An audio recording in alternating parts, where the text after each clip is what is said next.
ఈ ఉగాది వీకెండ్ కి మన తెలుగు బాక్స్ ఆఫీస్ దగ్గర 2 స్ట్రైట్ తెలుగు సినిమాలు, 2 డబ్బింగ్ సినిమాలు కలిపి మొత్తం 4 కొత్త సినిమాలు రిలీజ్ అయ్యాయి. వీటిలో 2 సినిమాలకి పాజిటివ్ టాక్ రాగా ఇంకో 2 సినిమాలు యావరేజ్ టాక్ దక్కించుకున్నాయి.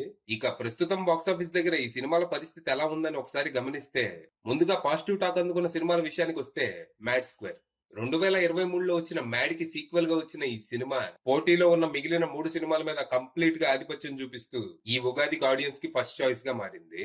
22 కోట్ల బ్రేక్ ఈవెన్ టార్గెట్ ని వీకెండ్ లోనే అందుకున్న ఈ సినిమా 5 రోజులు తిరగకుండానే 50 కోట్ల మార్కును కూడా క్రాస్ చేసేసింది. ఈ సినిమాకి ఈజీగా 100 కోట్ల మార్క్ క్రాస్ చేసే పొటెన్షియల్ ఉంది. కానీ రిలీజ్ రోజే ఈ సినిమా హెచ్డి ప్రింట్ లీక్ అయిపోవడంతో అది కొద్ది వరకు కలెక్షన్ల మీద ప్రభావం చూపించే అవకాశం ఉంది. ఇక చూడాలి బాక్స్ ఆఫీస్ దగ్గర ఈ సినిమా ఫుల్ పొటెన్షియల్ రీచ్ అవుద్దా లేకపోతే పైరసీ ఇబ్బంది పెట్టుద్దా అని. అయినా ఈ మధ్య ఏందో చెప్పుకోదగ్గ సినిమాలన్నిటికీ హెచ్డి ప్రింట్ లీక్ అయిపోవటం కామన్ అయిపోయింది. నెక్స్ట్ వీరా ధీరా సూర పార్ట్ 2. చియాన్ విక్రమ్ హీరోగా అరుణ్ కుమార్ డైరెక్షన్ లో వచ్చిన మూవీ ఇది. ఈ సినిమా మంచి పాజిటివ్ టాక్ అందుకుంది. సినిమా చూసిన వాళ్ళందరూ ఇది విక్రమ్ కి కంబ్యాక్ మూవీ అన్నారు. అయితే ఈ సినిమా తమిళనాడు వరకు పర్లేదనిపిస్తున్నప్పటికీ తెలుగులో మాత్రం చేతులెత్తేసింది. తీవ్రమైన పోటీ, పైగా రిలీజ్ రోజు షోలు క్యాన్సిల్ అవటం లాంటివి ఈ సినిమా కలెక్షన్ల మీద తీవ్రంగా ప్రభావం చూపాయి. 6 రోజుల్లో ఈ సినిమా తెలుగు రాష్ట్రాల్లో ₹1 కోటి వరకు షేర్ అందుకుంది. సినిమా క్లీన్ హిట్ అవ్వాలి అంటే ఇంకా 3 కోట్ల షేర్ అందుకోవాల్సిందే. సో సినిమాకి పాజిటివ్ టాక్ వచ్చినా ఎప్పట్లాగే విక్రమ్ పడ్డ కష్టం అంతా వేస్ట్ అయిపోయింది.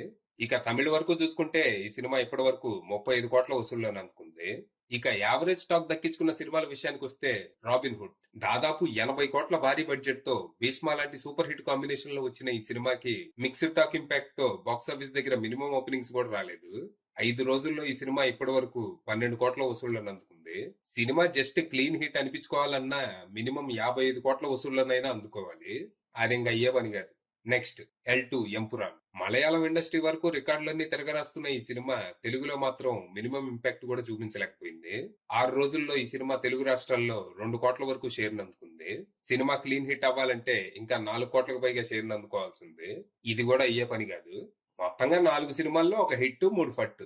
ఈ 4 సినిమాల్లో నాకు బాగా నచ్చిన సినిమా వీరా ధీరా సూర పార్ట్ 2 కాగా అస్సలు నచ్చని సినిమా అయితే ఏదీ లేదు. ఈ ఉగాదికి నేను జస్ట్ ఈ 4 సినిమాలే కాదు, సికిందర్ అలాగే బ్లాక్ బ్యాగ్ అనే ఇంకో 2 సినిమాలు కూడా చూశాను. మొత్తంగా ఈ 6 సినిమాల్లో అయితే నాకు వాంతి వచ్చిన సినిమా సికిందర్. పారిపోయి వచ్చేసా.